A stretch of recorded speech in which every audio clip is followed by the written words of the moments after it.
শুভ সকাল বন্ধুরা। আজ সকালটা রান্নাঘর থেকেই শুরু করলাম। তো দেখো বাইরের পরিবেশটা কতটাই পরিষ্কার। এখন বাজে সকাল 6:30 আর দেখো কিরম রোদ উঠেছে। তো রান্নাঘরে এসেই আগে ছেলের জন্য একটু জল গরম করে নিচ্ছিলাম। বলেছিলাম না ওর একটু পটির সমস্যা আছে, তাই এই কদিন একটু জল গরম খাচ্ছি। বেচারিটা পটির জন্য খুবই কষ্ট পায়। আর এখানে আমাদের দুজনের জন্য চা গরম করে নিচ্ছি।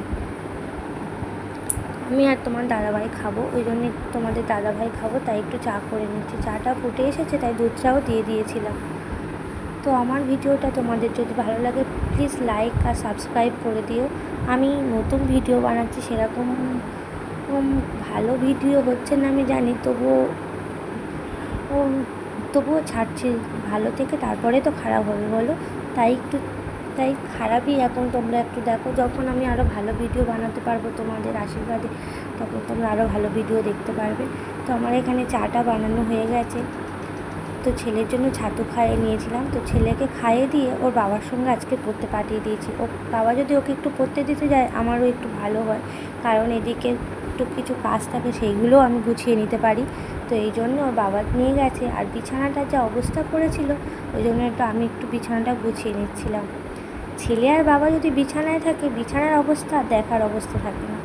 তো বিছানাটা ভালো করে গুছিয়ে নিচ্ছিলাম। ভাবছি শোকেসটারও খুব বাজে অবস্থা, যেহেতু হাতে একটু সময় আছে তাই শোকেসটাও গুছিয়ে নেব। এদিকে শোকেসের অবস্থাটা দেখাই তোমাদের একবার, দেখো কী অবস্থা। তো শোকেসটাও ভালো করে গুছিয়ে নিচ্ছি। এটা একটা প্রেশার কুকারের খাম, আমি কেটে আর শোকেসের মধ্যেই রেখেছি, যাতে আমার জিনিসগুলো ঠিকঠাক থাকে। নাহলে ওর বাবা মানি ব্যাগ চিরুনি রাখতে গিয়ে এত এলোমেলো করে দেয় যে আমার প্রত্যেক দিন গোছাতে আর ভালোই লাগে না। তাই এই শোকেসে এই প্রেশার কুকারের খামটা কেটে রেখেছি। কেমন হয়েছে প্লিজ বলবে।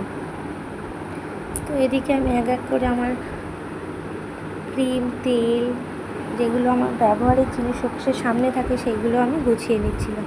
গুছিয়ে নিয়ে আবার কাচতে চলে যেতে হবে, অনেকগুলোই জামা কাপড় পরেছে। তো ওদিকে আমি বাথরুমে একটা বালতি বসিয়ে রেখেছিলাম জামা কাপড়গুলো ভেজাবো বলে। আমি বাড়িতে কাচি না, আমি ঘাটে পুকুরে জামা কাপড় কাচতে যাই, বাসনও পুকুরে মাজতে যাই।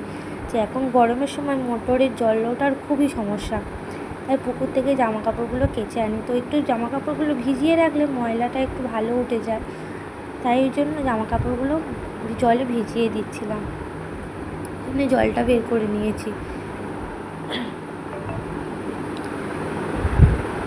তো আমার ভিডিওটা যদি ভালো লাগে আবারও বলছি প্লিজ সাবস্ক্রাইব করে দিও, কারণ তোমরা না সাবস্ক্রাইব করলে আমি তো এগোতেই পারবো না। তো এইদিকে জামা কাপড়গুলো ভিজিয়ে নিচ্ছিলাম। আজকে আবার একটু তাড়াতাড়ি সব কাজকর্ম করছি। আজকের ভাবছি একটু উনুনে রান্না করব, কারণ অনেক দিন হয়ে গেল উনুনে রান্না করি না, গ্যাসে রান্না করি। তাই আজকে যেহেতু হাতে একটু সময় আছে তাই উনুনেই রান্না করব ভাবছি। আমি তাড়াতাড়ি সব কিছু করে নিচ্ছি। তো এগুলো ভিজিয়ে রেখে এদিকে যেগুলো ছিল বাসনপত্র সকালে মেজেছিলাম সেইগুলো একটু টুকিটাকি গুছিয়ে রাখছি।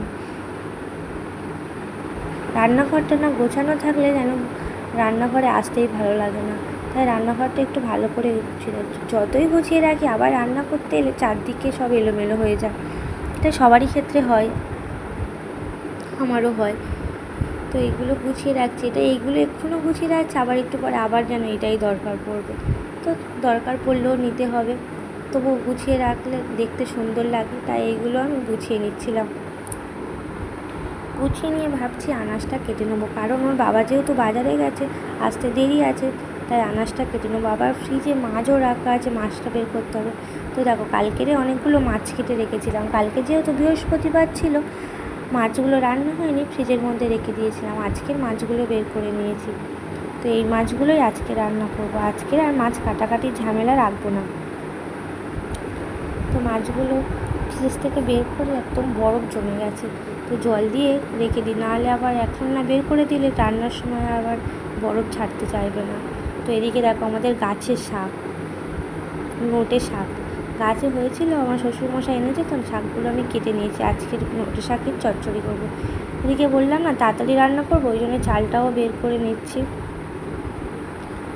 ওর মধ্যে রান্না করবো, তাই সব জোগাড়গুলো করে রেখে দেবো। দিয়ে ওর বাবার জন্য আবার কালকে কিছু ভাত বেশি হয়েছিল, তো গোটা কত পান্তা আছে, ওই জন্য ওর বাবা বললে একটা ডিম ভেজে দাও, দিলে ডিম ভাজা দিয়ে পান্তা খেয়ে নেবো, আর টিফিনে সেরকম কিছু করতে হবে না। তাই সেরকম টিফিনেরও কোনো ঝামেলা নেই, ডিম ভাজতেও বেশি সময় লাগে না, তাই ডিমটা ভেজে নিচ্ছি। আর ভাবছি ছেলেকেও একটা ডিম ভেজে দেবো, ওর বাবার সাথে বসে খেয়ে নেবে। এদিকে দেখো আমার ডিম ভাজাটাও হয়ে এসছে। আর এদিকে আমার রান্নাবান্নার জন্য সব জোগাড় করে নিয়েছি, বললাম না উনুনে রান্না করবো, ওই জন্য রান্নাবান্না করবো বলে সব জোগাড়ও করে নিয়েছি।